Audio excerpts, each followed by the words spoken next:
Bismillahirrahmanirrahim. Esselamu Aleyküm değerli izleyiciler. Bir ekonomik boyut programıyla yine sizlerle birlikteyiz. Değerli hocam, ekonomist Sinan Bayraktar'la beraber inşallah ekonomiye dair gelişmeleri sizlere aktarmaya çalışacağız. Hemen hocama dönmek istiyorum. Hoş geldiniz hocam. Hayırlı haftalar. Nasılsınız? İyisiniz inşallah. Hamdolsun. Sizler nasılsınız? Şükürler olsun. Bizler de iyiyiz. Teşekkür ederiz hocam. Programımızın klasik bir sorusuyla başlayalım. Genel bir haftalık yorumunuzu rica edeceğiz. Neler oldu? Nasıl gelişmeler var? Buyurun efendim. Hafta karmakarışık gidiyor gene. Her hafta olduğu gibi. Geçen haftaki yayınımız yapamamıştık ama 2 haftalık herhalde değerlendirme yapacağız. Şimdi haftaya baktığınız zaman ciddi bir ekonomik tartışma var ülkede. Bizim konumuz gittikçe açılıyor. Zaten bir konu bu. Güncel bir konu. Hiç bitmiyor. Bitmeyecek de. Yani dünyanın da bitmeyen konusunun içindeyim ben. Dolayısıyla ekonominin çok hareketli olduğu günler yaşıyoruz. Yaşayacağız da. Hep söylediğim bir şey vardı. Eylül ayları. Eylül, Ekim, Kasım, Aralık. Son çeyrek. Son çeyrekte hareketler çok yüksek olur. O son çeyreğin hareketlerini şu anda yaşıyoruz.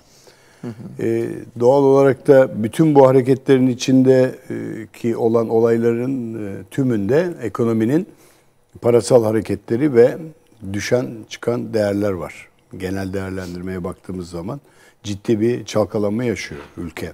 Özellikle konuşacağımız konuların başında döviz kurları, döviz kurlarındaki hareketler ve fiyatlara yansıyan değerler. Daha yansımış değil. Bunlar tabii ülkenin genel gündemini oluşturuyor. Siyasetin ana yapısını oluşturuyor baktığın zaman. Siyasette de tartışmalar bunun üzerinde odaklanıyor. Şimdi hep söylediğimiz şey o. Yani 2022 yılına geldik. 2022'nin ciddi tartışmalarıyla olan süreçleri zaten beraber yaşayacağız Allah sağlık verdiği müddetçe.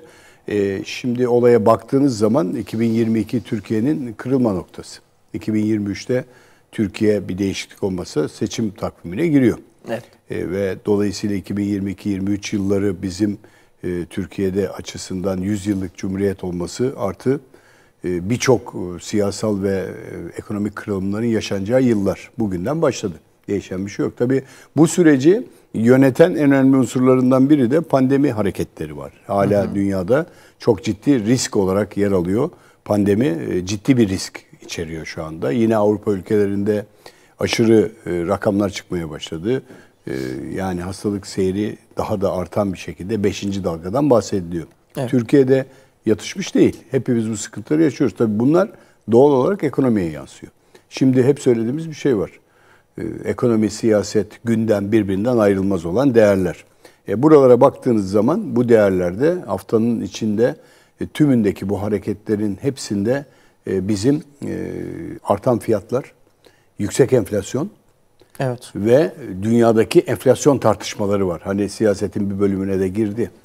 İşte Japonya'da, Almanya'da, Amerika'da enflasyon var tartışmaları geldi. Dünyada? Yani dünyada da enflasyon var tartışmaları geliyor. Almanya'da %3'lere yükselen bir enflasyon yaşanıyor ki hiç alışık değiller.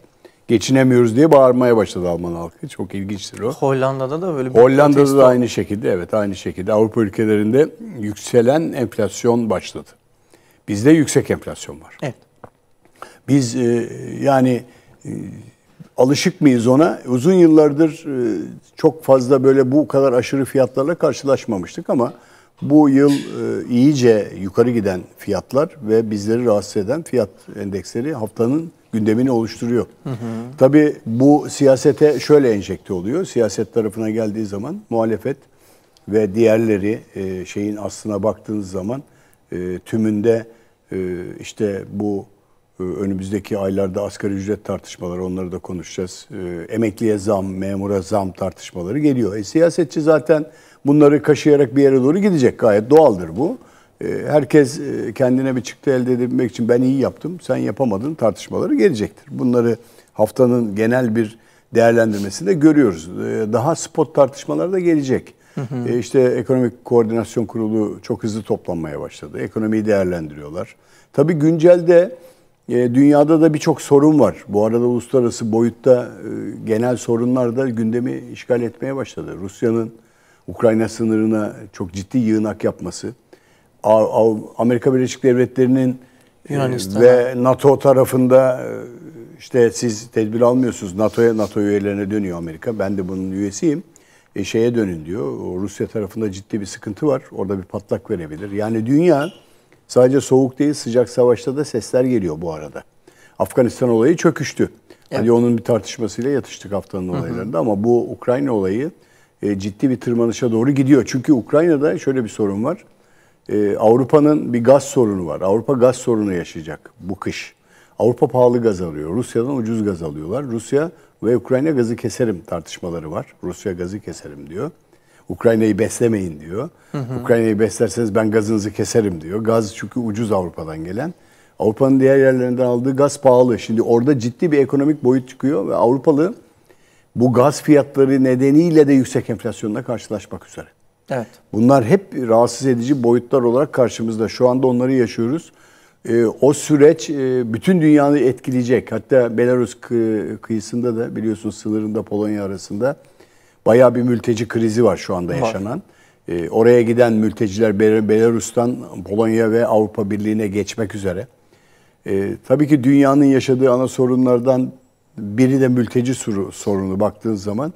Ve bunun peşinden belki bu kış zor geçecek. Yani haftalık değerlendirmeye baktım ekonomik verilerde bu kışın Türkiye ve dünya ülkeleri açısından zor geçeceğini söylüyor bize. Göreceğiz bakalım. Göreceğiz bakalım olacak. Yaşayacağız. Yani hani Allah neylerse iyi eyler inşallah iyi eyler diyeceğiz.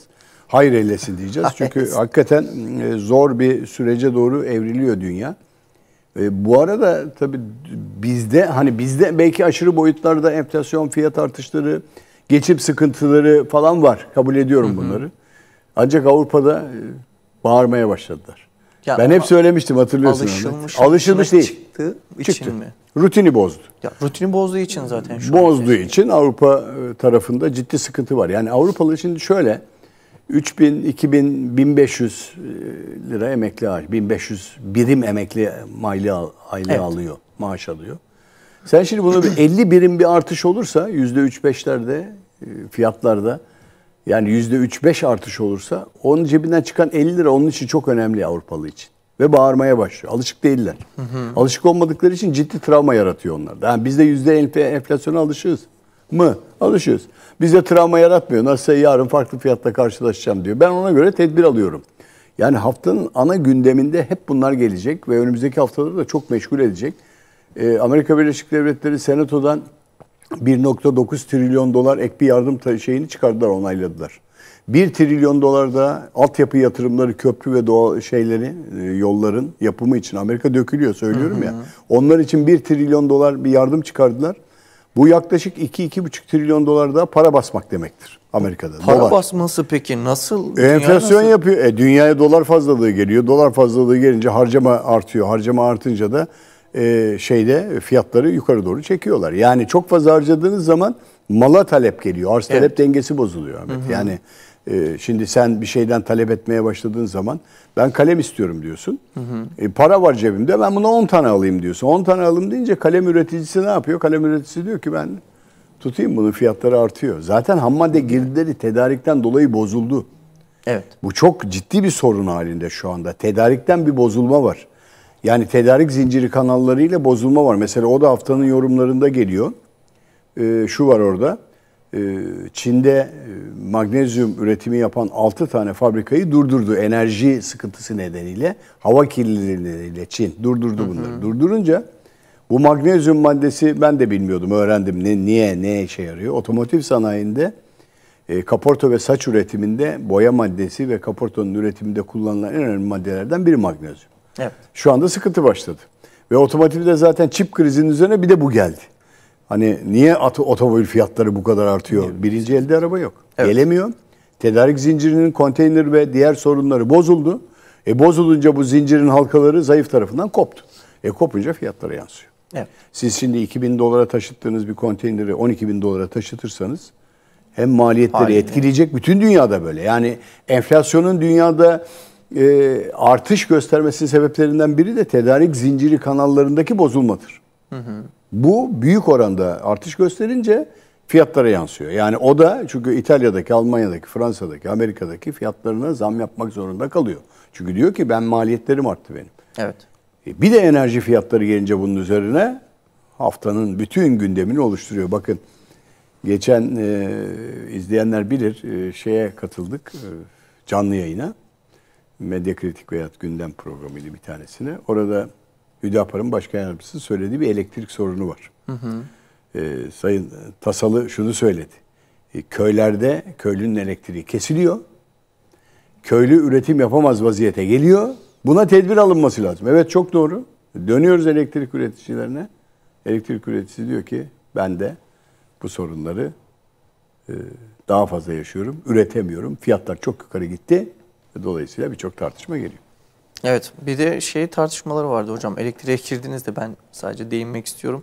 Bu Bitcoin ya da sanal paranın elektrikte olan harcamayı çok fazla kullandığı söyleniyor. Hatta şu an elektriğin %55'ini ya da %55 mi? Veri madenciliği, o bilgisayar çok çalıştığı için Evet. çok fazla enerji tüketiyor. Çin onu yasakladı, Bitcoin'i, o yüzden. Evet. Çok fazla enerji tüketiyor. Şu an Türkiye'de O bilgisayarlar, üst düzey bilgisayarlar yüksek enerji üretiyorlar. Çünkü orada o bilgisayar şifre üretirken veri madenciliği o. Bitcoin madeni bir birim Bitcoin üretirken çok ciddi bir enerji. Mesela bilmiyorum ama böyle 52 saat falan çalışıyor bilgisayar devamlı. O şifreleri üretebilmek için müthiş bir enerji harcıyor. Dolayısıyla enerji maliyetlerini de etki eden. Çin durdurdu o yüzden. Eyvallah.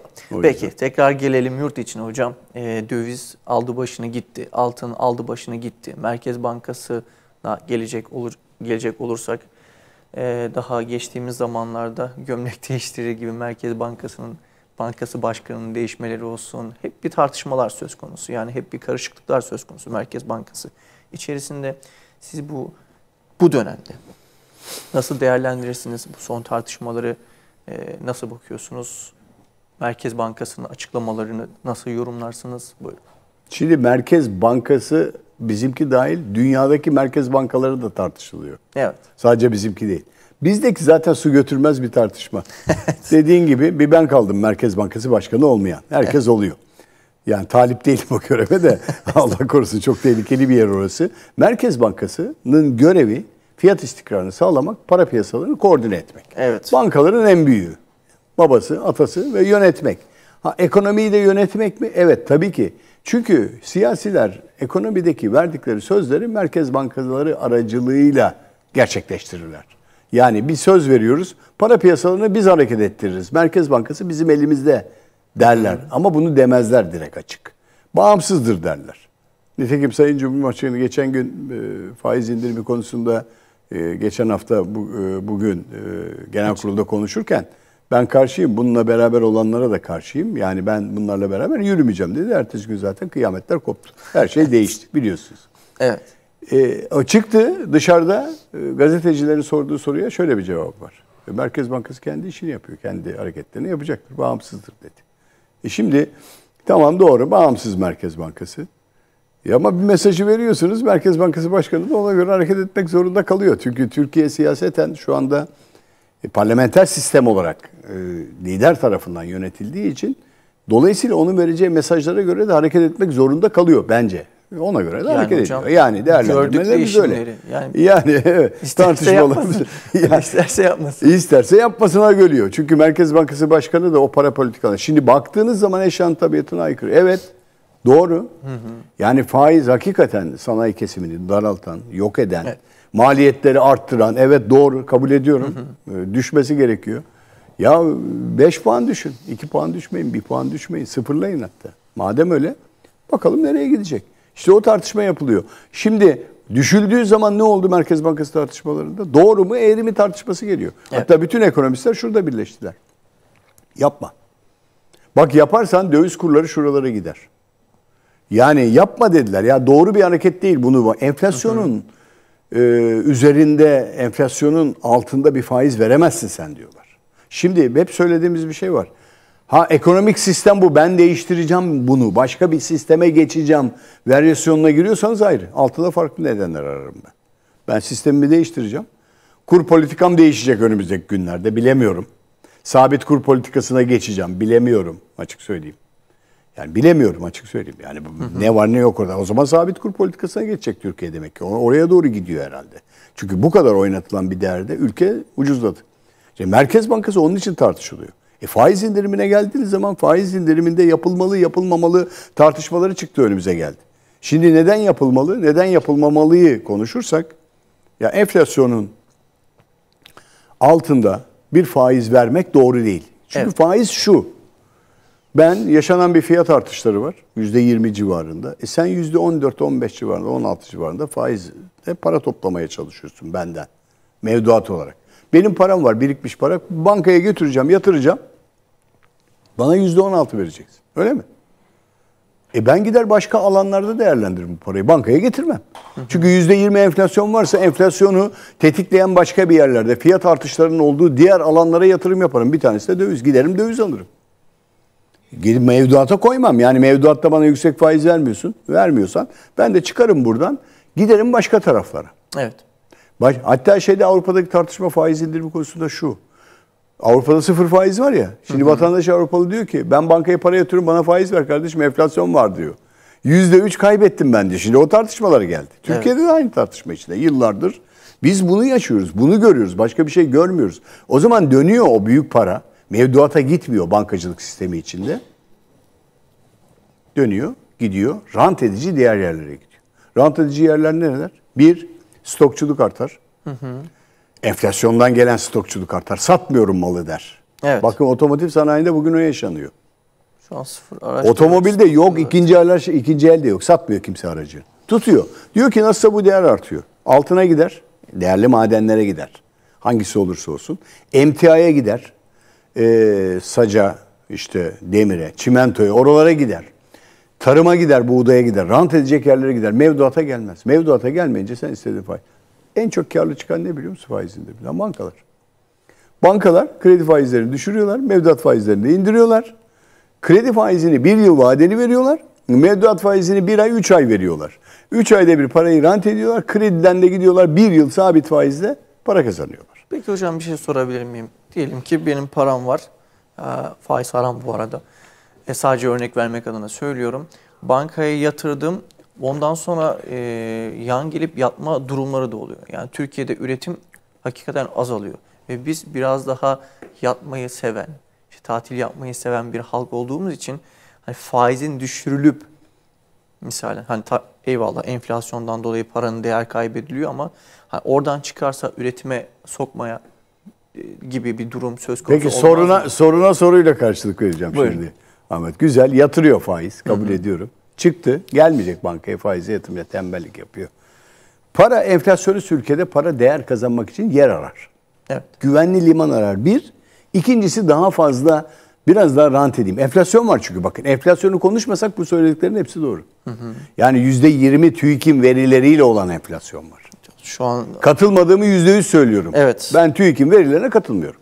Doğrudur. Evet doğru. Alınan ürün bazında kendi hesaplamalara göre, istatistik serilerine göre doğrudur. Kendi serilerine göre. Benim serilerime göre doğru değil. Evet. Benim istatistiksel serilerime göre doğru değil. Bak çok açık söylüyorum. Bana göre kim eleştirirse eleştirsin beni bu konuda. Çünkü ben pazarda, çarşıda yaşadığım enflasyon benim %40'ları 50'leri bulmuş vaziyette şu anda. Sen geçen gün benzine 52 kuruş zam yapıyorsun. Enflasyon %19 diyorsun hala. Temel ihtiyaç maddelerine zam yapıyorsun. Peynire, gaza, şekere. Şekere %25 zam yapıldı geçen. Evet. Şekere. Bu dolayısıyla şekerle üretim yapan herkesi, sadece çaya konulan şeker değil. Evet. Şekerle üretim yapılan sanayi tarafındaki her şeyi etkileyecek. Ekmek dahil buna. Ve dolayısıyla sen şimdi ben yatırmayayım faize. Evet doğru. Tamam faize gitmeyelim. Nereye gideceğim ben? Ben bir yere gitmem lazım. Ben enflasyondan kaybediyorum. Altın mı almayayım? Sen bana böyle bir kısıtlama koyamazsın. Ben giderim altına doğru yüklenirim. Altından alırım da alırım. Altın değeri artar. Arz talep dengesi. Evet. Bir de bir şey var. Senin döviz kurların var. Döviz artıyor. Giderim döviz alırım. Sen beni engelleyemezsin. Ben gider döviz alırım. Döviz aldıkça bak hep o örneği veriyorum ya. Sen X bankasısın Ahmet. Geldim sana döviz ver diyorum. Vereyim diyorsun, fiyat söylüyorsun bana. Gidiyorum Y bankasına döviz ver diyorum. Senin verdiğin fiyatın biraz daha yukarısını veriyor. A, B, C, D diye dolaşıyorum. Bir de bakıyorum ki ya 9,5 liradan başladım 11,5 liraya geldi. Şimdi şunu haber alıyorlar. Ya bu adam döviz istiyor. Evet. Bu adam derken genel kitle işini açıyorum böyle. Bu insanlar döviz talebindedir. O zaman biz satmayalım, yükseltelim bunun fiyatını. Talep var nasılsa. Talep oldukça talep olan malın fiyatı artar. Ben de gidiyorum arttırıyorum fiyatını. Her bir artan fiyat üzerinden neyle karşılaşıyorum? yüksek fiyatla karşılaşıyorum. Fiyat geliyor yukarılara doğru gidiyor. Rant kesimi. Şimdi ne yapıyor bunu alan? Bak aynı şey. Şimdi tembellik yapar mı? Dövizde de tembellik yapar. Getirir, cebine koyar. Kasasına koyar. Bankasına koyar, masasına koyar. Bekler. Yatırım yapmaz. Nasıl artıyor der. Nasılsa ben bunu elden çıkarmayayım der. Şimdi çekim yapmadan evvel bir arkadaş buraya girmeden evvel soruyor bana. Hocam altını satalım mı? Ben de diyorum ki ne yapacaksın? Lazım değil şu anda. Satma 660, 650, 670 gidiyor. Hocam düşer mi? Ya düşerse alırsın. O zaman sat. Düşükten al gene kalsın. Oradan devam et. Yani ranta gitmek zorunda. Çünkü ben yarın neyi ne kadar fiyatla alacağımı bilemiyorum. Kabul mü? Kabul mü? Markete gittin ne? Geçen gün espri mahiyetinde fiyatları değişecek, etiketleri değişecek eleman aranıyor diye cama yazmış adam. Eleman bulunamıyor. Etiketler o kadar hızlı değişiyor. Yani hatta büyük bir süpermarket vardır Türkiye'de, Alman kökenli bir market. Toptancılara hitap eden. Elektronik etiket yapmıştı. Yıllardır kullanıyor. Anında basıyorlar düğmelere, şeylerde, kasalarda ve raflardaki etiketler elektronik olarak değişiyor. Hızlı bir şekilde. Enflasyon bu. Şimdi kendinizi korumak için tembelleştirir mi enflasyon? Enflasyon tembelleştirir. Evet. Paranız park eder. Bakın 258 milyar dolar Türk bankacılık sisteminde döviz var. Park etmiş vaziyette. Ekonomiye realize edilir mi o para? Kredilerle realize edilmesi lazım. Şimdi düşen kredi talebi var mı? Oraya bakacağız. Konutu canlandıracak, büyümeyi arttıracak, geliştirecek, istihdamı arttıracak tedbirlere yönelik olarak tartışmalar faiz indiriminden geliyor. Şimdi ben faizleri indiririm, ekonomiye reel kaynak aktarırım, doğru bir yere veririm. Soruyorum soruyu. Faizleri indirdim. Düşük faizle kredi aldım. Güzel, indi 12'ye 13'e. Bir tarafta artan bir değer var. Ben bu parayı, aldığım bu parayı, bak para alıyorum, talep ediyorum, bankada veriyor. Güvenilir bir tüccarım ben, aldım. Ya bu parayı kendi işimde mi kullanayım acaba diye soruyu çıkarıyorum. Yoksa gideyim döviz mi alayım, altın mı alayım? Diye sorar. Sorar, bankacı yatırımcı da sorar kendine. Pandemi başladığı zaman düşük faizli Halk Bankası, Ziraat Bankası, Vakıflar Bankası, 3 tane kamu bankası 6 ay ödemesiz krediler verdiler. 25'er bin lira esnafa. %80'i, %90'ı iddia ediyorum altın aldı, döviz aldı. Evet. Kendi ihtiyacı için kullanmadı. Şimdi enflasyonist bir ülkede yaşıyorsanız bu yaptıklarınız geçerli olmaz. Bak eleştirisel bu. Bu yaptıkları enflasyon olmasa kabul ediyorum yaptıklarınızı. Faizi indirin ama enflasyonu indirmek için tedbir almanız lazım. Faiz enflasyonu düşürmeyecek. Çünkü enflasyonu arttıran farklı nedenler var. Peki. Onları da konuşacağız. Peki hocam, ikinci bölümde enflasyonun geleceğini konuşur ve buna nasıl bir çözüm bulunabilir? Yani çözümü nedir bunun? Bunlara da değiniriz inşallah. Tekrardan. Evet hocam, enflasyondan bahsediyorduk ilk bölümün sonlarına doğru. Bu bölümde de enflasyonu yine bahsedelim. Çünkü enflasyon artık önünü alamayacağımız bir şekilde yükselişe geçmeye devam ediyor. Yani yükselmeye devam ediyor. Yani döviz kurunun yükselmesiyle beraber girdi maliyetlerinin yükselmesi, girdi maliyetlerinin yükselmesiyle beraber enflasyonda bir tetiklemesi söz konusu.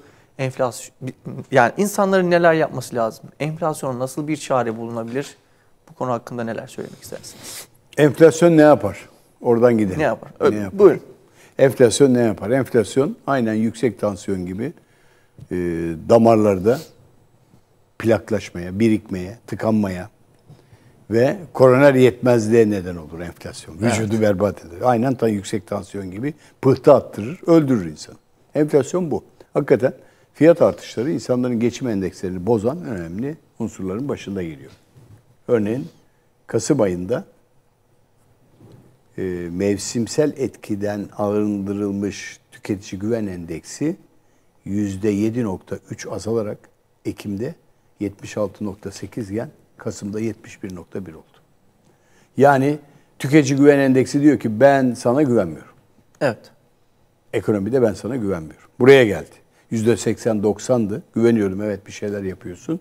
12 aylık dönemde düşüyor bu. Ve dolayısıyla ben sana güvenmiyorum. Enflasyonist etkiler var. Şimdi olayın özüne bakalım.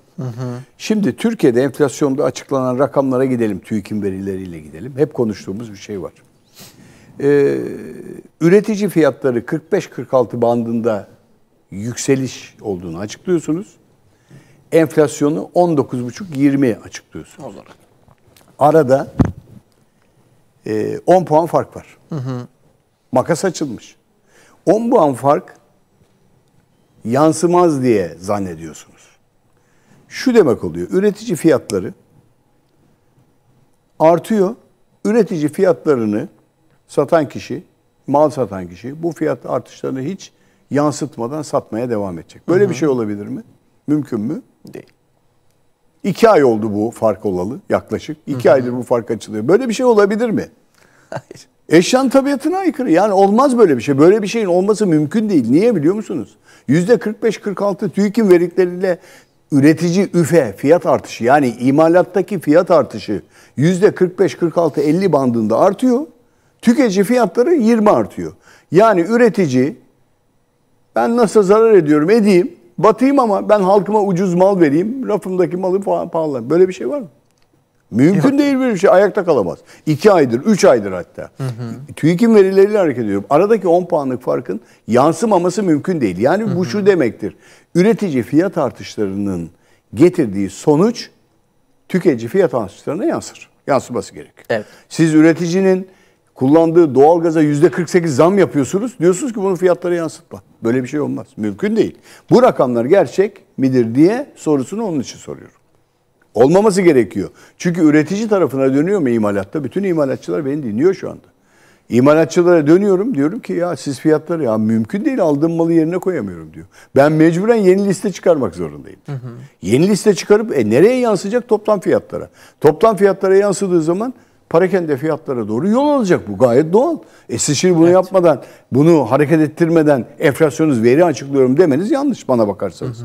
Yani o zaman dönüyorum. Sen bir yatırımcı olarak bu enflasyonist rakamlara güvenir misin? Güvenmem. Hayır. Ben şimdi yatırım yapacağım bu ülkeye. Geleceğim, diyeceğim ki milyarlarca dolarla bu ülkeye geleceğim. Senin verilerinle hareket edeceğim ben. Senin yayınladığın Merkez Bankası İstatistik Kurumu'nun verileriyle gideceğim. Diyeceğim ki bu ülkede şu kadar enflasyon var. Bu kadar fiyat artışı var. Ben paramı ona göre getireyim, fabrika kurayım buraya. Bu veriler gerçeğe yansıtmıyor. Kimse şey değil, yani baktığınız zaman akılsız değil. Karşıdaki adam bu verilere bakacak, diyecek ki ben bu ülkeye buna göre yatırım yapar mıyım, yapmaz mıyım? Bu tartışma geliyor işin içine. Şimdi burada siz bir ülkeye gittiğinizde bu verilere baktığınızda doğru olmadığını görürsünüz. Şimdi döndüğünüz zaman Türkiye'de bunlar büyümeye yansır mı, yansımaz mı tartışmaları yapmaya başladık. Yani bu enflasyonist veriler. Enflasyon şu anda bize ne yaptı biliyor musunuz? Bu kurlarla getirdiği olayda Türkiye'yi ucuzlattı. Evet. Türkiye ucuz bir ülke oldu. Türkiye bir birim parayı 11 liraya değerlendiren bir ülke haline kaldı. Kurlar artmadı, Türk lirası zayıfladı. Düştü. Edirne'de kuyruk var, Van'da kuyruk var. 2 tane kuyruk var, gümrük kuyruğu. İran'dan girenler Türkiye'de dolarla alışveriş ediyorlar. Çünkü dolar fiyatı bir yerlere geldi. Evet. Çok iyi bir yerlere geldi. 1 birim dolar veriyorsunuz, 11 lira ediyor Türkiye'de. Edirne'de de 1 birim euro veriyorsunuz, 13 lira ediyor. Bulgaristan'dan geliyor, Bulgar levası 6 kat bize göre pahalılaştı. 7'ye doğru. Gidiyor, adam geliyor o parayla Türkiye'de müthiş alışveriş ediyor. Şimdi yapmak istediğimiz bu muydu? Eğer buysa ülke ucuzladı. Dışarıdan bakanlar için cennet, içeridekiler için cinnet ülkesi. Şimdi ben kalkacağım. Bunlarla ilgili yaptığım ithal ikamesiyle gelen fiyatları buraya yansıtmak zorunda kalacağım. Burası cinnet geçirecek. Buraya geldi. Yani eğer bu tip bir kur artışı bilinçli yapılıyorsa, bu kur artışında Merkez Bankası'nın bu hareketleri enflasyonun geleceğini tasarlayıp ben enflasyonu önümüzdeki 2022'de %12'lere düşüreceğim, 10'lara düşüreceğim, tek haneye düşüreceğim derseniz gerçekçi olamazsınız. O zaman bunların yansımasını bekleyeceğiz. Bakın Aralık enflasyonunda eğer 19,5-20 oranı çıkarsa kıyametler kopar. Çıkmaz. Çıkmaması gerekiyor. Çünkü baz oranda yukarı fiyat gelmesi lazım. Evet. Olmaz. Bu kurlar 2 aydır yükseliyor. Zaten kur devam ediyor. Biz 9,5 lirayken konuştuğumuz şeyleri bugün 11 lira, 10 baz fiyatlarla konuşacağız. Evet. Bunlar o kadar tehlikeli işler ki ve bütün fiyatları yukarı taşır. Siz malı çok pahalı almak durumuna gelirsiniz. Ondan sonra asgari ücret konuşmaya başlarsınız. Maaşları konuşmaya başlarsınız. Enflasyonu ben bilinçli arttırmıyorum derseniz, bilinçli arttırmıyorum çünkü enflasyon verileri Ocak ayında yapılacak zamlara esastır. Evet. Aralık enflasyonunda çıkacak olan sonuç uçtan uca 1 Ocak'la 31-12 arasında çıkan bütün sonuçlarla ortalama gelen enflasyonist değerle siz veri analizi yaparak yeni dönemin 2022'nin fiyatlamalarını oluşturacaksınız. Vergi resim harçlar ona göre gelecek. Yeniden değerleme ona göre gelecek. Maaşlar asgari ücret tartışmaları ona göre gelecek. Çünkü enflasyonun geleceği bana göre 50'lerde gidiyor. Bakın bir araştırma kuruluşu var. Türkiye'de ENAK diye bir kuruluş. Adını veriyorum. Yani Türkiye'de alternatif araştırma yapıyor. Şimdi eleştiriliyor bu kuruluş. Ama diyor ki ben TÜİK'in verilerini de alıyorum ama gidiyorum gerçek fiyatlarla istatistik serilerini oluşturuyorum. Bana göre 2,5-3 kat daha fazla çıkıyor diyor enflasyon veriler. Ki aynen İstanbul Ticaret Odası da enflasyon verilerini yüksek çıkarıyor. Evet. Kurlar nedeniyle bağıran kesimleri söylüyorum şimdi. Hadi biz doğru iş yapıyoruz. Ekonomi yönetimi doğru iş yapıyor. Bir beklentisi var. Bilemiyoruz arkadaki gerçeğe ne olduğunu. O çıkacak önümüzdeki günlerle. Ticaret Odası bağırmaya başladı. Sanayi Odası bağırmaya başladı. TÜSİAD bağırmaya başladı. MÜSİAD bağırmaya başladı. ASKOM bağırmaya başladı. Bağırıyor. Yani çünkü sanayici yüksek maliyetlerle, yüksek enflasyonla karşılaştı. Üretiminde zorlanmaya başladı. Bir de bunun başına önümüzdeki dönem asgari ücret geliyor. Şimdi asgari ücret sadece gelmekle kalmayacak. Asgari ücretin tetiklediği bir sürü olaylar var. Her sene konuşuyoruz bu aylarda, bunu biliyorsun. Evet. Biz şimdi enflasyonun geleceğinde neyi tasarlayacağız? Ben size söyleyeyim. Enflasyon Türkiye'de %50 bandında seyrediyor. %50 enflasyonla uğraşıyoruz şu anda. Bütün fiyatlarda ben onu görüyorum. Evet. Yani aldığım bizzat genel değerlendirmede tüketim maddelerinde ben %20'den fazla zamla karşılaşmış Ama kalemlerde %100'ü var. Tabii %100'ü de geçiyor birçoğunda. O zaman dönüyorum. Ekonomi yönetimi olarak siz ülkeyi zayıflattığınıza geliyor. Tüketici güven endeksi 71'e düşmez o zaman. Evet. 71'e düştüyse tüketici güven endeksi, tüketici diyor ki ben senin yaptığın ekonomi programlarına güvenmiyorum. Bunu farklı türlü hesabını sorarım sana da gelecek. Şimdi siyaset diyecek ki evet ben doğru yapıyorum. Diyecek ki muhalefet ya sen ülkeyi zayıflatıyorsun. Şöyle oluyor böyle oluyor. Zaten bugünlerde olan tartışmalara bakın. Hep ekonomi. Hepsi ekonomi üzerine gidiyor. Hep ekonomi. Hep ekonomi üzerine gidiyor. Yani jeopolitik sistemde çok bir tartışma yok. Hadi sınırlarımızda bir takım olaylar var. Sağda solda bir takım şeyler oluyor. Terörle ilgili bir takım yatışmalar var. Ülke arası sorunları genel açılışta söylemiştim, onlar var. Ancak ekonomi programına baktığınız zaman evet yüksek büyüyeceksiniz. Evet doğru 9 büyüyeceksiniz. İstihdama yansıyacak mı? İstihdamın dışında bir takım yerlere gidecek mi bu? Farklı bir yerde. O zaman ülke fakirleşecek. Ülke zayıflayacak. Ülke zayıfladığı zaman bundan içerisi dışarısı için cennet, Türkiye'de yaşayanlar için cinnet ülkesi haline gelir. Çünkü ben yüksek fiyatla bir şeyler almaya başladığım zaman sıkıntı başlayacak. Evet. Peki ne gibi hocam önlemler? Şimdi enflasyonu kalıcı tedbir almanız lazım. Enflasyonu bakın geçenlerde Sayın Muş, Ticaret Bakanı marketlerde fiyat denenerek enflasyon düşürülmez dedi. Evet. Ben size ekonomi yönetiminden bir isim verdim şu anda.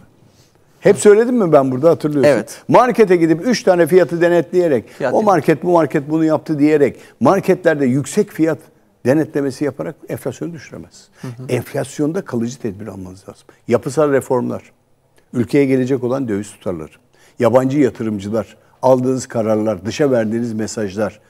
Türkiye, evet Türkiye muz cumhuriyeti değil. Türkiye birilerinin hesabıyla yönetilecek bir ülke değil. Ben dik durmak istiyorum. Sizin ekonomik politikalarınıza uymuyorum. Sizin bu dolarizasyonunuzu reddediyorum denilen. Evet yapacaksınız bunu. Ancak Türkiye'de döneceksiniz. Türkiye bir gerçekle yürüyor. O zaman şunu yapacağız. Biz yabancı malla üretim yapmaktan vazgeçeceğiz. Enflasyonu düşürmek için. Tamam mı? İthal girdisinin yansıtılacağı hiçbir ürünü buraya sokmayacağız. Kullanmayacağız. Var mı böyle bir şansımız? Yok. İlaç almayacağız, ham madde almayacağız, enerji almayacağız dışarıdan. Doğalgaz almayacağız, petrol almayacağız. Var mı böyle bir şansınız? Yok. O zaman benim söylediklerim de bir tarafa çelişkiye düşüyor. Şimdi ben enflasyonu düşürürüm, evet. Enflasyonda lüks harcamadan vazgeçeceksiniz. Kamu tasarrufu yapacaksınız. Kamuda dikkatli bir şekilde yönetim yapacaksınız. Yani kamunun, belediyelerin tümünün yaptığı harcamaları denetleyeceksiniz. Buna göre gideceksiniz ve yapmayacaksınız gerekiyorsa. Aşırı fiyat hareketlerine de izin vermeyeceksiniz. Evet. İhracat artacak. Döviz bollaşacak. Bollaşan dövizin içinden ithalata para aktarmak zorunda kalacaksınız. Mecbursunuz. Ha düşecek, cari açığı azaltmak için ben bunu yapıyorum dediğiniz zaman 11 liralık fiyat üzerinden mal alımda fiyatlara yansıyan değerler bize enflasyonun gene yüksek olarak gelecek. Ha Maalesef. fiyat denetimsizliği var mı bu ülkede? Var. Var tabii. Yani bunu yani itiraz etmeselerdi şu büyük geçenlerde hatırlarsanız bu büyük markalara milyarlara varan cezalar verildi.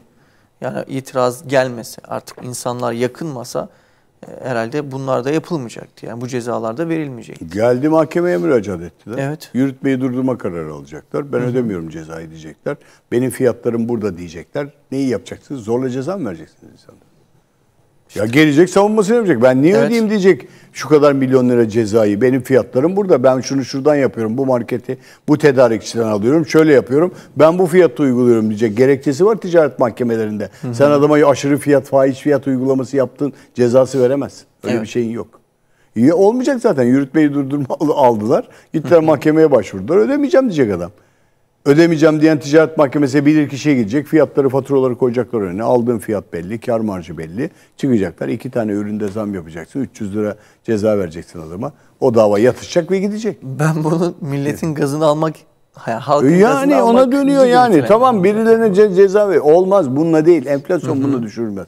Fiyat denetimsizliği bu ülkede var. Evet. Bakın enflasyon illegallik yaratır. İllegaliteye doğru gider. Merdiven altı üretimi artırır. Marka taklitlerine gider. Yani ahlaksızlığın ticari boyutuna gelir. Ahlak sorunu var bu ülkenin zaten. Yani ticari boyutlarda ciddi ahlaksızlık yaratır enflasyon. Ve bu ahlaksızlık geldiği zaman fiyatlarda denetimsizlik ve kandırmalara doğru gider. Duyuyoruz haberlerde, birçok haber bültenlerinde. Burası da dahil olarak söylüyor. Şunu aldık, bu çıktı, bunu aldık, bu yaptı. Birisi bunu kandırdı. Zaten ortam öyle bir dijital dolandırılmaya müsait hale geldi ki enflasyon yani hırsızlığı arttırıyor maalesef ki. Enflasyonun yapmadığı kötü bir şey yok. Fiyatları denetimleyecek, denetimini yapacak olan, enflasyondaki tedbirleri alacak olan devlettir. Hükümet yetkilileridir. Enflasyonu azaltıcı tedbirleri o koyacak. Faizler de bunu konuştuk. Bir bölümüdür. Kurlar bir bölümüdür. Ama siz yani maalesef eleştiriyorum. Kurları 11-12 lira getirirseniz fiyat denetimsizliği konuları ayrı bir boyuta gider. Fiyatları kontrol edemezsiniz o zaman. O zaman adama ya ben sana şunu söyleyebilir misiniz? Senin aldığın ithal mallarda, yaptığın ithalatlarda uygulayacağım dolar kuru 8,5 liradır diyebilir misiniz adama? Hayır. Onu demeniz lazım. Onu derseniz olacak bir şey. Onu diyemediğinize göre bir bankaya gidip ithalat talebi yaptığınızda size satacağı kur, döviz satış kuru 11-12 lira civarında olacaktır. Siz o bedeli ödeyeceksiniz. Aradaki fark 8,5-9,5 %25-30'u mala yansıtmak zorunda kalırsınız. Ha fiyatı denetlemek bu değil. Enflasyonda fiyat denetimsizliği var mı? Var. İllegalite buradan gelir. Evet. Bu şekilde gelir. Mesela fiyat denetimsizliğinden bir tanesi işte 100 dolardan yukarı döviz bürolarında döviz alım satımında kimlik bildirimi gibi şeyler koydular. O fiyatları denetlemek için yapılıyor. Kontrol için yapılıyor. Bunların hepsini tek tek kontrol edebilme imkanınız yok. Ancak fiyatları denetim mi elinizde ithalatla alırsınız. İthalatı kısacak tedbirler alacaksınız. Rusya'dan doğalgaz alıyorsunuz. Enerji Bakanı diyor ki biz en ucuz doğalgazı kullanan ülkeyiz diyor. Fiyatları revize ettik diyor. Uygun fiyatlarla alıyoruz. Azerbaycan'da doğalgaz alıyorsunuz. Uygun fiyatla alıyorsunuz. İran'dan alıyorsunuz bir şeyler. O da ambargo var. Hepsini veremiyor size. Onları denetleyebilirsiniz. Orada kontrol ettiğiniz fiyatları sübvanse edersiniz ancak. Sübvanse etmek demek devletin katkısal maliyetini getirip şeylerini koymak demektir. Bir tanesini söyleyeyim size. Yılbaşından itibaren otoyollara ve geçiş ücretlerine zam yapıldı diye bağırır şimdi devlet. %42 zam yapıldı. Ne yapacaksınız onu o zaman siz? Kontrol edebilecek misiniz? Dolarla ihale ettiğiniz olaylar var. Evet. Köprüleri, otoyolları yap işlet devlet modelinde. Fiyatı denetimsiz yaparsınız o zaman. O zaman fiyat burada denetimsiz olur. Yani bu noktaları sizin devlet olarak sübvanse edici noktaya getirmeniz lazım. Vatandaş onu bekliyor.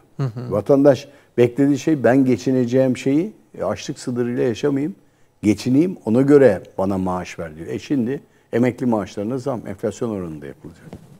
Asgari ücrete zam enflasyon oranında yapılacak. Siz %19 basılmış enflasyonu sürekli deklare ederseniz buna kimse inanmaz. O zaman gelirsiniz farklı şeyler konuşulmaya başlanır ülkede. Bakın işte bir tanesi yansıdı. Tüketici güven endeksi %71. Evet. TÜİK'in Maalesef. verileri geldi bunu. Getirdi tüketiciye soruyorlar, dışarıda alıyorlar. İstatistik araştırmalar yapılıyor. Güveniyor musunuz? Ben de sana soruyorum. Güveniyor musun yarın fiyatların ne olacağını? Hayır tabii. Yani yarın sabah markete veya gittiğimizde hangi fiyatla karşılaşacağımı biliyor musun Ahmet? Hayır. Ya bugün çıktığınızda %90'ının da benimle aynı düşüncede olduğunu söylüyor. %90 diyorsunuz. Bakın genç bir %90. kesimsiniz. Araştırma yapıyorsunuz. Bizzat ben marketten bizzat alışveriş eden, pazarı bizzat denetleyen bir insanım. Denetleme derken gözlemleme yapıyorum. Denetleme yetkim yok. Özür dilerim bu konuda. Denetleme kendimi denetliyorum. Yani hangi fiyat nereye gitmiş? Geçen haftadan bu yana ne oynamış? Vatandaş oradan satın alıyor çünkü. Evet. Rafa bakıyorum. Rafta aldığım fiyat yukarı gitmiş. Yüzdeliyorum. %3-5 sürekli zam yapılıyor. Etiket değiştirmek zorunda.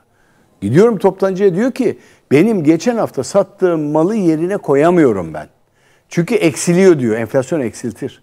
Yani 100 birim mal koyuyordunuz.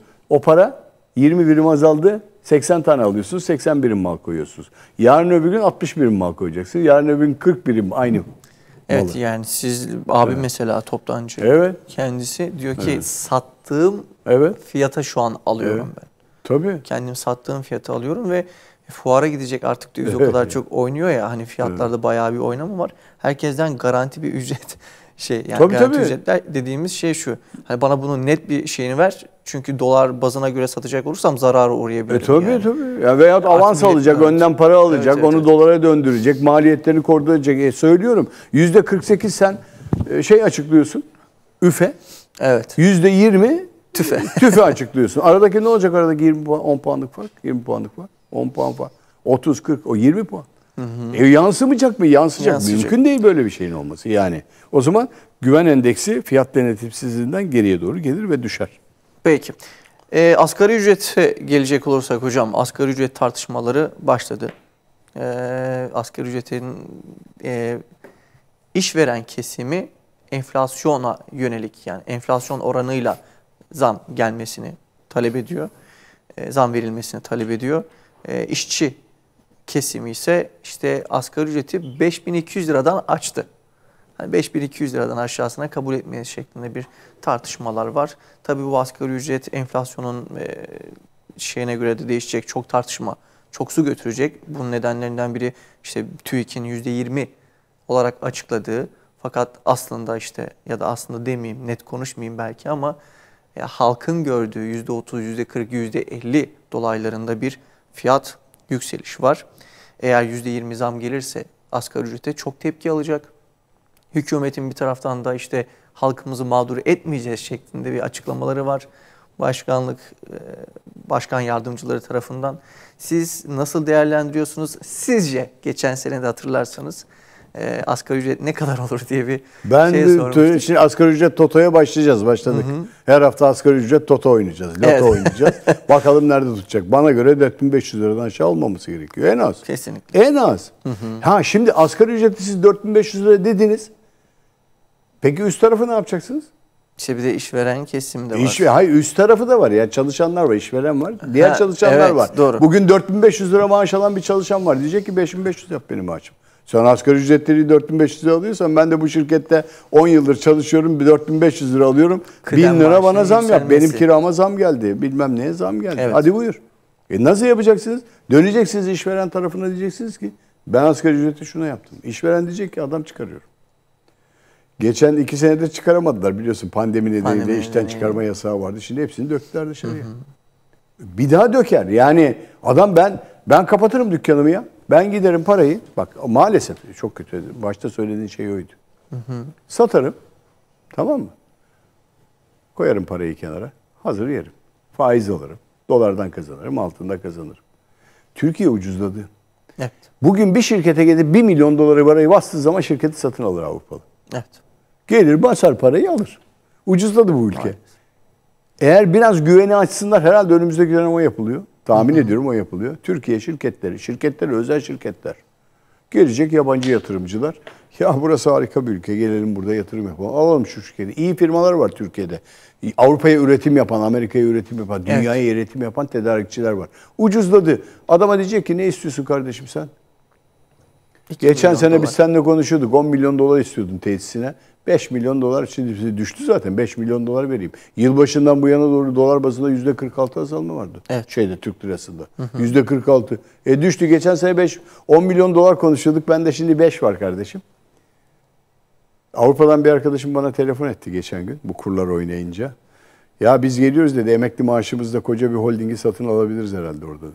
Bak geçiyorlar. Yani gerçekten ironi yapıyorlar. Çok kötü bir şey. İyi bir şey değil bu. Evet. Türkiye'nin ucuzlaması. Yarın öbür gün bakın 2022'de olacakları söyleyeyim size. Gelecekler Türkiye'deki önemli kuruluşlara parayı basıp alabilirler. Güven endeksi zaten oraya doğru gidiyor. Yani amaç Türkiye'yi ucuzlatarak, belki bilinçli yapılıyor, belki bilinçsiz yapılıyor. Türkiye'yi ucuzlatarak bütün değerlerin ucuzlaması, sonra gelip sahiplenme. Gelir alır. Yani adamın nefesi kesilmiş zaten Türkiye'de. Ben gelmişim 60 yaşına diyor. 60 yaşından sonra üretim mi yapacağım bu ülkede diyor. Ver bana 2 milyon dolar. Ben fabrikayı sana ver bana, ben fabrikayı sana satayım diyor. 2 milyon doları çarp 11 ile. İyi para. Getirip onu gayrimenkule yatırır. Getirir onu başka bir yere yatırır. Çıkar sanayicilikten. Yabancıların şeyine girersiniz. Üretimine girersiniz. Onları rahatlatıyoruz. Yani şu anda ucuz bir ülke. Turizmde çok iyi verilerimiz var. İspanya bile şaşırdı. Pandemi döneminde bu verileri nasıl yaptınız dedi İspanya. Geliyor, açtık onu. Zaten kurlar ucuz. Yani cebinize 1000 lira para koyduğunuzu düşünün. Avrupa'da 1000 lira, 1000 birim, 1000 euro, 1000 dolar. Burada 12 bin lira. 12 bin liraya geleceksiniz burada. Yapabileceğiniz en iyi tatil yapacaksınız. Yapabileceğiniz en iyi alışverişi yapacaksınız. Ucuz. Söylüyorum tekrar. Türkiye yabancılar için cennet, yerliler için cinnet ülkesi. Cinnet geçir. Fiyatlardan öyle oraya geldik yani maalesef ki. Yani asgari ücret tartışmaları önümüzdeki dönemde o. Asgari ücret toto. Ben 4500 diyeceğim. Siz 5500 diyeceksiniz. Vatandaş diyecek ki geçinemiyorum. Evet. Geçinemiyorum. 4500 lira alan diyecek ki benim maaşımı 6000 lira yap kardeşim işverene. Yapmazsan diye başlayacak tartışmalar, gelecek orada. Tazminatımı ver çıkıyorum diyecek. At beni diyecek. Atacak o. Tamam mı? O atacak, atamayacak, tazminatı var çünkü. İşverenlerin derdi, sıkıntısı büyük hale gelecek. Ve neticede buraya doğru gidiyoruz gibime geliyor. Yani biz bunları yaşadık 90'lı yılların, aynısı galiba film aynen geldi. Son dakikamız hocam. Evet. Asgari ücrette asgari ücretliden vergi alınmaması yönünde böyle bir talep var. Bugün tartışılanlardan bir tanesi siyasi bir şeydir, ödüldür o. İşte erken emeklilik. Evet. Erken de yaşa takılanlar var ya, EYT diye tartıştıkları. İkincisi asgari ücretten vergi alınmama. Ben onun taraftarıyım. Asgari ücret vergisi toplam vergi gelirleri içinde çok büyük bir vergi değil. Evet. 18 milyon çalışan var. Bunun iyi bir bölümü asgari ücretli. O vergiyi başka kaynaklardan alabilirsiniz. Başka kaynaklardan temin edebilirsiniz. Ben alınmaması taraftarıyım. Yani veyahut onun çok azaltılması, yarı yarıya devletin üstlenmesi taraftarıyım ki işveren biraz rahatlayabilir orada. Biraz orada işveren. Bu sayede biraz rahatlayabilir. Bu önümüzdeki haftalarda zaten konuşacağımız en önemli konulardan biri. Böyle çok olağanüstü şeyler olması olacaktır yani. Çok tartışmalar da olacaktır gibime geliyor. Evet. Bitmez, her hafta yeni bir tartışma, yeni bir cümle, yeni bir tartışma gelecek. Muhakkak çıkacaktır. Peki, ağzınıza sağlık hocam. Çok teşekkür ederiz. Hayırlı günler diliyorum. Haftaya görüşmek üzere inşallah. İnşallah. İnşallah görüşürüz. Evet değerli izleyiciler, Ekonomik Boyut programının sonuna geldik. Haftaya aynı saatte görüşmek dileğiyle. Hoşça kalın. Allah'a emanet olun.